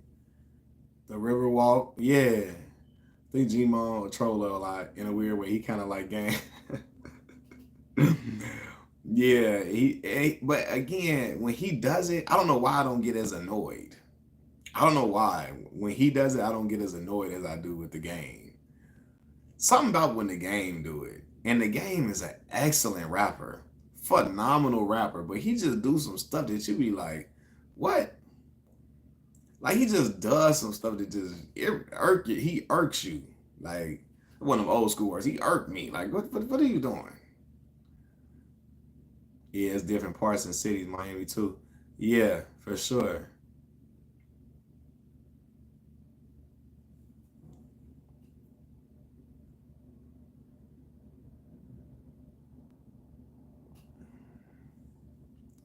Cause game be moving like a goofy. Like Shot said, he does, man. The game should be from Chicago because he a true head. No, we don't need him, Candy. I get what you saying though. He is a hater. I get what you saying. Yeah. He just be like, man, everything with him is a show. Like I remember that time he wanted to show love to Nipsey, but was like, I was getting ready to take my son to school, and my son said, "No, Dad, don't get into the Rolls Royce. Get into the Nipsey, the blue car for Nipsey. I think we could honor Nipsey by being in the blue car." And I said, "You know what, son? You right." So I let the top down. And the first song that played came on in the car was Nipsey. It was magically Nipsey Hussle song when we got in the car. And it was like, oh my God. I had a revelation about the first time I met Nip. And I was telling my son how much of a stand. Like, just bro, like, just post you know, post your post that honors Nipsey Hussle, but just stop making up stories. Making up story, yeah, went against his own, nah, for real. And what was weird about it, Roseball, he really was subliminally taking shots at Kendrick Lamar. But a lot of people didn't want to address it because he was like, people think I'm supposed to stand behind certain people just because they from here, just because where they from. I should be standing I should be standing behind certain people. Ooh, ooh. And he was talking about Kendrick Lamar, right? But then he backed away from it when he realized that LA and California as a whole was not having it. If you was going against Kendrick Lamar, they was not having it. And so he went at Rick Ross because Ross was, basically he was into it with Drake. And that was a person that he could diss without any backlash from the California audience. And Ross was really rooting for Kendrick Lamar during the time too, you know what I mean? So he knew he could attack Rick Ross, without no backlash from LA. But he really wanted to go at Kendrick Lamar, and I believe it's because he's jealous of the stature that Kendrick Lamar has in California right now. You know what I'm saying? He is more of a they love him more than they love Game, and I think he feels that, and so he feels a way about it, even though he was on stage passing the torch with Snoop Dogg to Kendrick. But he feel a way about Kendrick being looked at as a better lyricist or stuff than him. Like he feel a way about that type of stuff, or people looking at him like he the king of like L.A. and he from Compton like him. You know what I'm saying? So it's very weird. I wonder if he's mad about the Super Bowl again now. That's why I can't listen to him because of that name drop. Yo, my uncle used to always say that. My uncle said he do too much name dropping. But y'all know that never really bothered me for real. You know what I'm saying? I don't know why, but my uncle didn't like it. But it never really bothered me like that. But I know some people do not like name dropping. They be like, hey, stop. So I remember we were listening to Hater to Love It. And Hater to Love It, what he say? Used to see 5-0 throw crack by the bench. Now I'm effing with 5-0. Now it's starting to make sense. My mom happy she ain't got to pay the rent. Now she got a red ball on that brand new Benz, waiting on Shy Money to land, sitting in the range, thinking how we got $30 million on airplanes because his kids starving. Pockets gone and Brenda still throwing babies in the garbage. I want to know what's going on. Like I hear Marvin. hey, he was name dropping. Hey, my uncle was like, why he keep naming everybody? He naming Big Face. Ooh, but it never really bothered me though. I guess because I just thought the raps was really good. Ross can't talk. He was a correctional officer back in the day. So he got some studio gangster in him too. Yeah, Ross be putting on a persona. But what I learned is a lot of these rappers be lying. So, I take it for what it is entertainment purposes, unless they start talking real crazy and ridiculous. I take it as entertainment. Hater to Love It is fine. One of my favorite songs from Game is Like Father, Like Son, right? It's one of my favorite songs, describing the birth of his son. And then he got a lot of songs I like. Start From Scratch is really a dope song with Marsha Ambrosius from Floetry.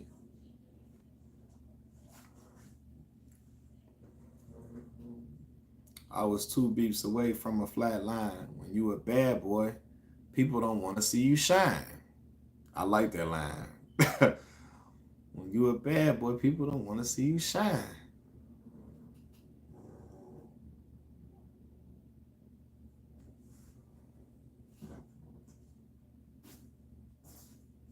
Hey, Love It is dope. Like Father, Like Son is a nice song too. Yeah, I like that joint. That documentary album is a classic album for real. He had a song called "Running" with Yayo on the song, but the instrumental and the dude on the hook is killing it. I'm running, got to live for today, cause tomorrow ain't promised to me. Don't just wanna be. I remember I walked to talk. I was living on 87 at the time. Um, 832 East 87th place. I was living on 87 right off Cottage Grove, and it used to be a Target right off Cottage Grove, right? And right off 87. I walked to Target to buy the Game documentary album. I got the album, put it. I had a CD player. This is when you had a CD player, right? That was a radio with the CD player attached to it. Then I came home, put that album in. Well, I was playing the game, vibing out.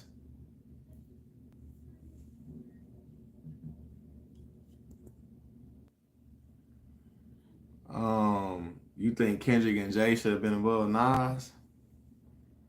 Kendrick shouldn't have been above no Nasir Jones. No. No. Now you put Jay above him, I wouldn't be mad because they taking into account commercial success and all of that. But a lot of people feel like Nasir Jones is above Jay-Z. And I wouldn't be mad if you feel that way. I wouldn't or couldn't be mad if you feel that way. No.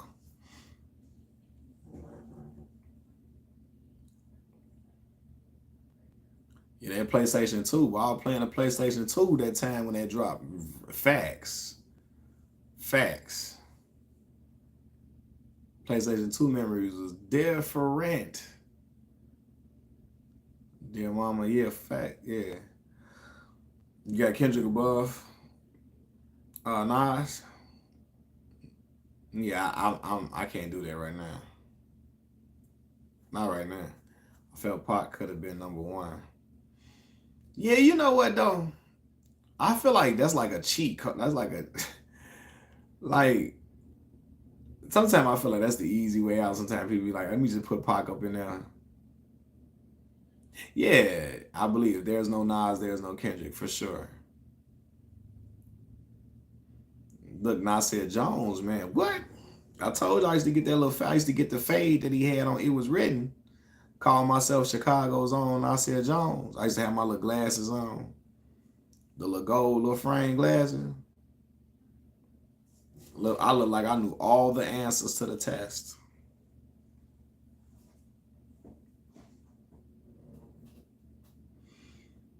I was 2 piece away from a flat line. He said, nah, let your Chicago hatred shine. Chicago people be haters, boy. They had Nikki is 10 over 100. Oh, they wilding now. All right, now. I love Nas. All the girls love Nas. Candy? But I know you love him as a rapper too, of course.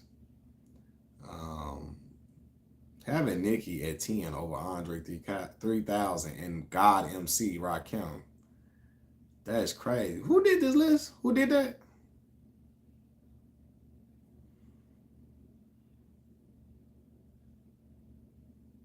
I remember when Safari was up there at the Breakfast Club when Charlamagne was like, nah, that ain't it, y'all. That ain't it. When he was like, I'm breathing it in, I'm taking it back in. You know, he was breathing, he was doing all that breathing, he was rapping. And Safari was doing that rap up there, right? My pockets on diet, I'm calling you Atkins. That stuff sounds just like what Nicki Minaj would say. When he was rapping that up there, it sounded just like some Nicki Minaj lyrics. And I mean, and people was like, that's trash. I'm like, it sounded like he had Nicki whole cadence down. He was there writing her stuff for helping. It sounded just like something she would write when he was writing it. When he was like, that ain't it, y'all. I'm looking like that sound. It wasn't that bad to me. Like, truthfully, it wasn't that bad at all. When he was rapping up there, it just his delivery is not. He don't have the best delivery, right? If Nicki Minaj would have said that, I believe Charlamagne would have like, oh, okay, cool, that's what's up. But Safari doesn't have the best delivery, right? Delivery matters in rap. If you can't deliver it well, people don't care about nothing you saying. And y'all know what rapper I never liked? Y'all know Tyga. Tyga was such an underwhelming rapper for me. Oh my God. It's like he'll build his way up to saying something, and then he'll say something that don't rhyme. Like he'll have a nice bar, like he's setting you up for a nice bar, and you like, okay, finish it off, finish it off. Then Tyga say something else that just don't rhyme with nothing he just said, or don't go with nothing he said. Said Tyga was a poor man's big. Definitely was a poor man's Big Sean. It'd be like he be building up to saying something. He'd be like, okay, here you go, here you go. And then he don't be saying nothing. Kim had Biggie helping her, so Kim was better. Yeah, Kim could rap. But y'all know, man, I can't be, as a man, there's only so much I can listen to a girl talking about getting her stuff eaten. Before I got to be like, all right, I got to turn this off now. It's only certain, I got to turn this off. Missy Elliott could have been the best. I was a really big Missy Elliott fan. Super Duper Fly.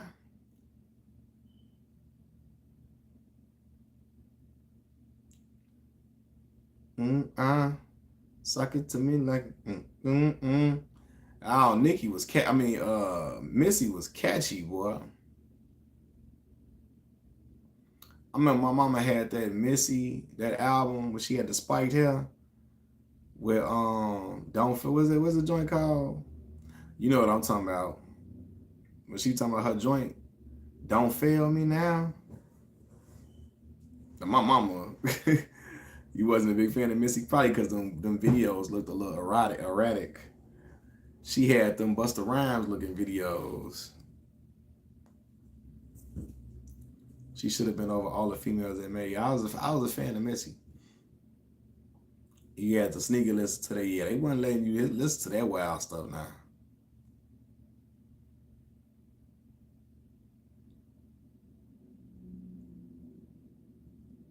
Female rappers do be having you thinking like, yeah, I can only listen to certain female rappers, bro. I can listen to Rhapsody. I like Glorilla. I like Glorilla a lot. I like Glorilla. She be talking raunchy, but for some reason, I feel maybe it's her voice. Maybe it's her voice and her aggression. You know what I'm saying? And I think that probably what helps.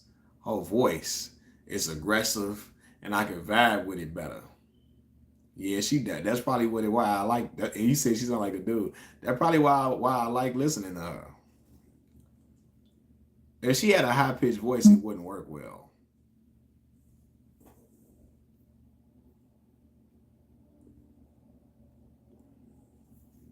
Rhapsody is fire. Yeah, Glorilla just a female Kevin. Hey, no, Kevin Gates, boy, he be going so far in his raps. 1 minute he'll talk some street stuff. The next bar after talking street stuff, he talking about sucking toes and licking and booty crack. Right after that, like he'll talk some street stuff. Then it'll go to him spitting in the girl mouth, and then he be like, "All right, G." um,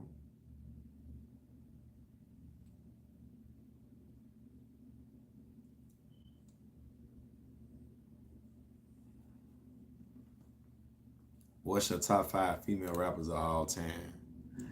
Man, top 5. Mm. All right, I'm gonna go. Is Eminem your top 10? Y'all love getting me to talk crazy about Marshall. Y'all go trying to bring them all. Says Eminem my top 10.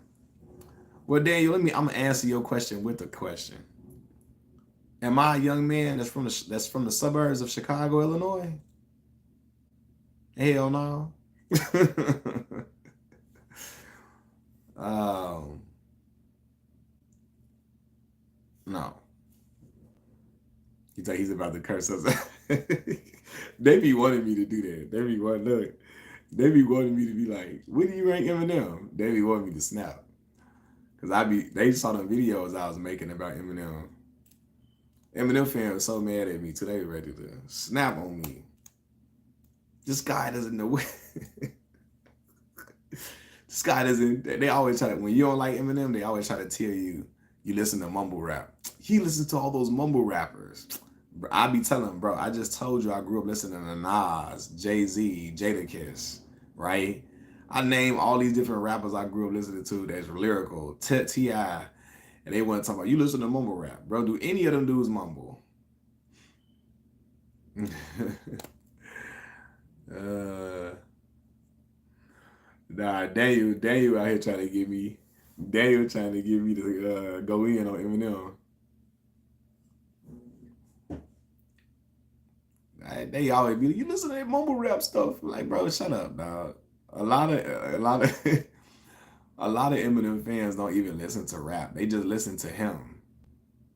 They listen to him. That's it. You be like, ask an Eminem fan who they top 5 rappers are. They gonna start naming Tech Nine. Brother gonna start naming the Beastie Boys. Brother's gonna start naming Hobson. Yeah, join the Lucas. Hey dog, get up out of here, Logic. Get up out of here with that, dog. I'm not. We not doing that. Like Logic and Insane Clown Posse. Like dog, Logic ain't bad, but Daniel, man, Logic he just be corny a lot. Be corny a lot for me. I stopped listening to him after 2002. Man. Yeah, Jordan Lucas can rap, Aaron. He can rap. I told you I don't like gimmick though, like gimmick rap. Every time he make a song, it's a gimmick attached to it, right? He had the song based upon that YouTube story that boy told on YouTube. Then he had a song about, I feel like about losing a friend to suicide or something. Then he had another song about Will Smith. You see what I'm saying? All his songs got like a gimmick to them. Like it's always like I hate. First of all, I'm not a racist. I hate that song. I told y'all white folks was reacting to that song thinking they cured racism by listening to that song and reacting to it. White folks thought they ended racism by listening to that. Like, you know how many white people sat their parents, how many white kids sat their parents down to listen to that song as if it was like their "We Are the World" moment, or that was their Dr. Martin Luther King moment. I was like, bro. And the problem was the song, the video. Y'all know I don't like the video. It did. The white dude was saying the most racist stuff to the black dude. And at the end of the end of the video, the black dude hugged the white dude like, "Oh, I guess we just have differences now. We can hug it out." Bro, what did he say that deserve a hug after he was trashing black folks so crazy? Like, bro, this is how I know. Is Jordan Lucas mixed? Let me ask this. Let me ask that. Is he black or is he mixed? I mean, is he 100% black? Because mixed still, people count that as black still, you know? But is he mixed or is he 100% black?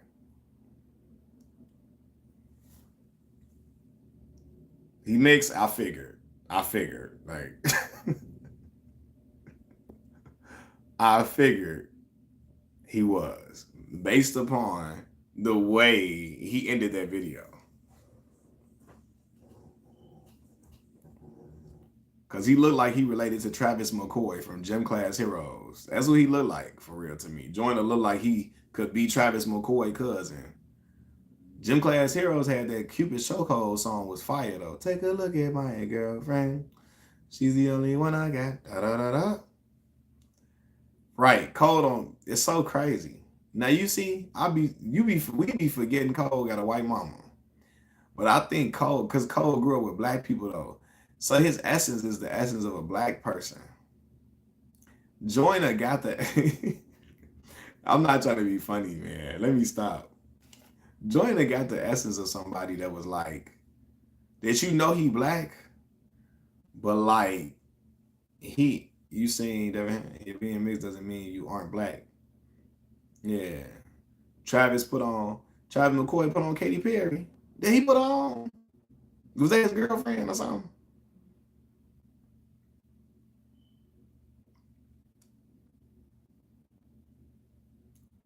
Zendaya is fine. From what I remember, see, I don't really. I'm trying to remember what she looked like. I don't really like watch Zendaya shows like that for me to know that's his ex-girlfriend. Okay, got you.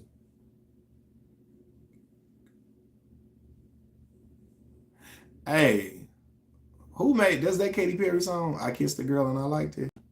Was that Katy Perry? I kissed the girl and I liked it. That was Katy Perry, right?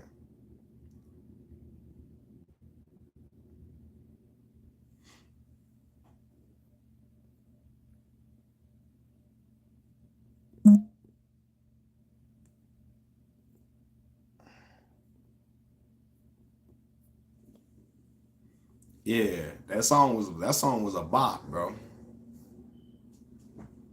She said, "I'm good, Katie." I hear you. I understand. That song was catchy though. Those bikinis on top.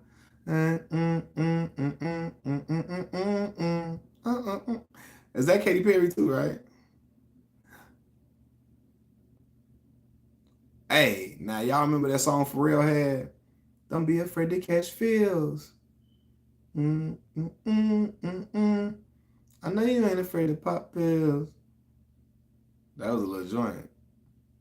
Will you mind if I send a kiss? A little souvenir. Just want it from you. What song she had with Juicy J? What I ain't know what song Katy Perry had with Juicy J. What song is that? Nana, you said what's cracking me? What's going on, bro? You like happy? The Despicable Me song? Dark Horse.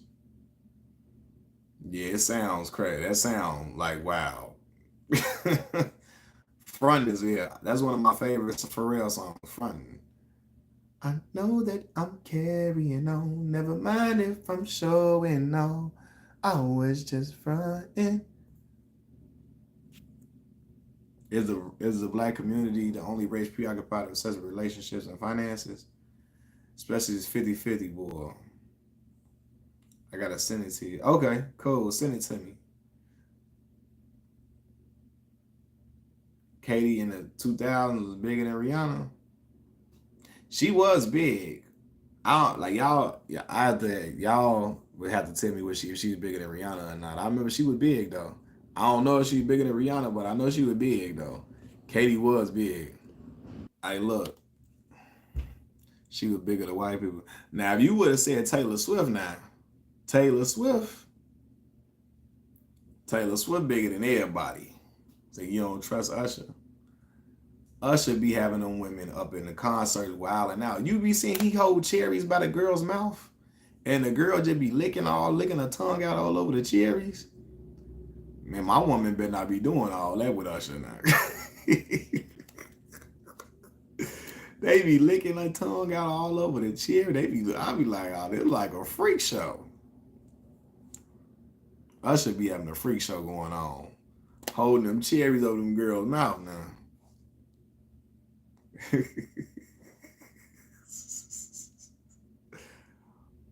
You say you don't like Usher like that? He alright. You did the Jamie Foxx. She's alright. She's alright. The Boondocks warned us about Usher Raymond. Yeah, Usher, wow.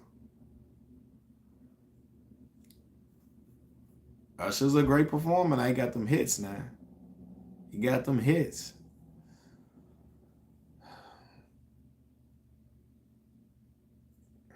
Chris Brown broke up a lot of relationships. I'm sure. Adele is white people Beyonce. Okay. Katy Perry was a white Rihanna. What is Taylor Swift? She white people Michael not Michael Jackson.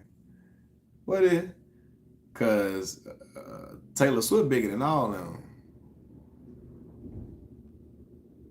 with them crazy pics that he was charging the band for.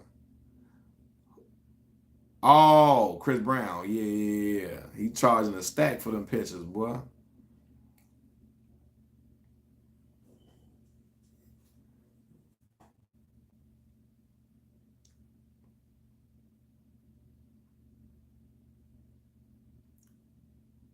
She say his music great but not attractive. Like Candy like them Morris Chestnut looking brothers.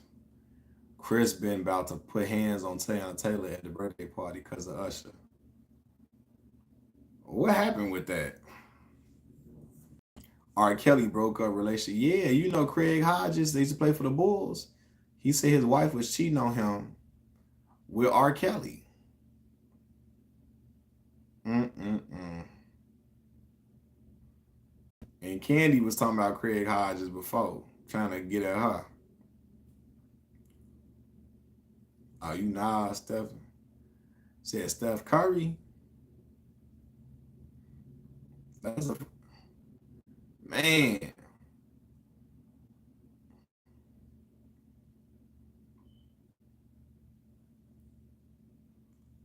Yeah, all the girls like Nasir Jones.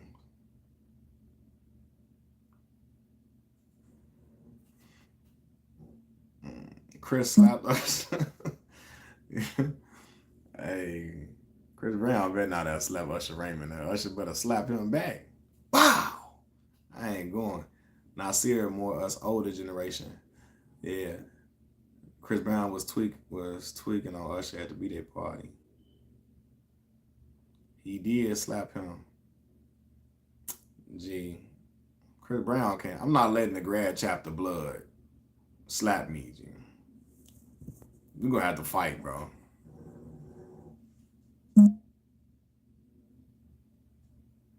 Usher invited her to Chris Brown birthday party. He threw a party for him at the bowling. She turned Chris down to a show. She turned Chris down to a show. She turned him down to what now? And Chris,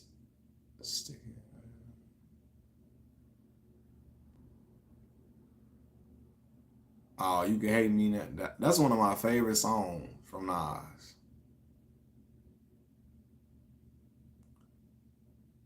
I'm gonna have to go let him go. I heard Nas might be in the Diddy video. Man, I don't know if that's true. Nas liked them. He liked them freaked out women though. That he like crazy. He like the crazy girls. Like from Nicki Minaj to Khalees to his baby mama that was with Jay-Z. You seen him?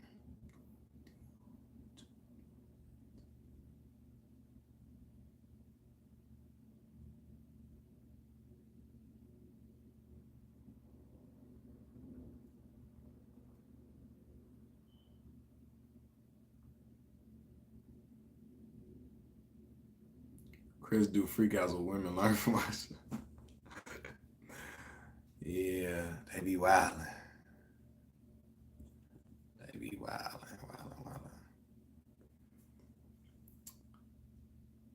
Man, they say meet me up trying to get his video deleted from the free calls. I'm hiring a private investigator. Anybody that could get, I don't care what nobody say. The way Meek was looking in that picture with Diddy, with the little person in between them, Wee Man from Jackass was sitting between them, and they had matching outfits on, and Meek was standing like a baby mama when she happy that she got her family back. That was crazy. I say, yeah, this picture is wild. That looked like a family photo. I thought it was Tyrion Lannister too. I don't think that was him. They look him and Wee Man look the same though. I thought it was Tyrion Lannister too, bro. But him and Wee Man look similar. But I think Wee Man like Tyrion Lannister.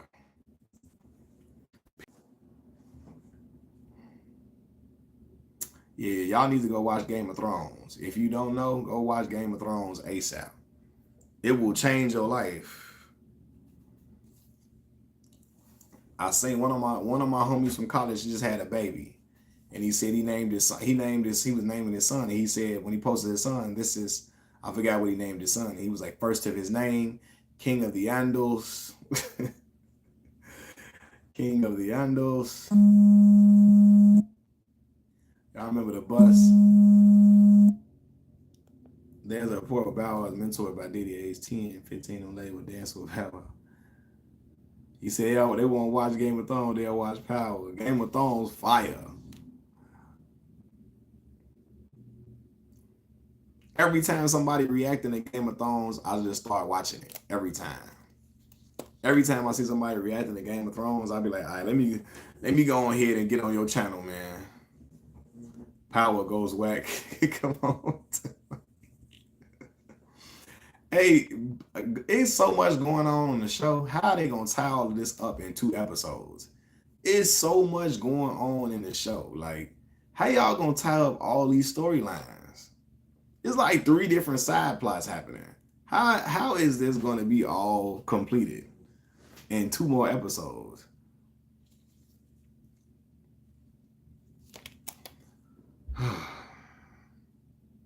But yeah. But hey y'all, I'm finna hop off here real quick. I gotta make a phone call. I'm gonna be back on here a little later. I appreciate y'all getting on early and rocking with me. It mean a lot. To y'all that sent donations, Candy and Donnell. I appreciate y'all tenfold, man. It mean a whole lot to me, man. Um, yeah, we gonna get back on here a little later on, man. I'm gonna holler